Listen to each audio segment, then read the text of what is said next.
مسلسل ہے؟ کون بتائے گا؟ عمومی سوال ہے. ہمارے معاشرے میری میں آواز آ رہی ہے؟ بہت ہمارے معاشرے میں بہت کم علمی رسوخ پایا جاتا ہے. بہت کم پایا جاتا ہے. اچھا، اگر کم پایا جاتا ہے تو وہ کیا چیزیں ہیں جو ہمیں علمی رسوخ سے دور رکھے ہوئے ہیں؟ کوئی اور ساتھی ذرا اس پہ.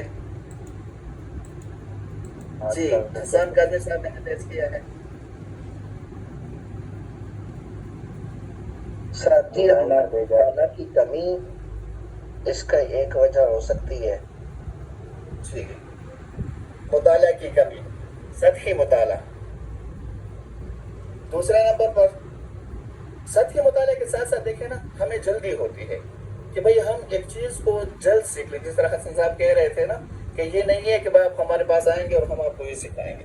ہم یہ چاہتے ہیں کہ کم سے کم وقت میں ہمارے پاس بہت کچھ آ جائے. ٹائم ہم نہیں دیتے. تو جو جلدی ہے نا، آلوز قسم من الشیطان، یہ جو جلد بازی ہے یہ بھی نہیں ہونی چاہیے، بلکہ ہمیں علم رسوخ تک پہنچنے کے لیے مطالعہ بھی گہرا کرنا ہوگا، اساتذہ سے استفادہ بھی کرنا ہوگا، یا جو بھی ہم فن سیکھ رہے ہیں اس فن کو مکمل طریقے سے سیکھنا ہوگا. جی.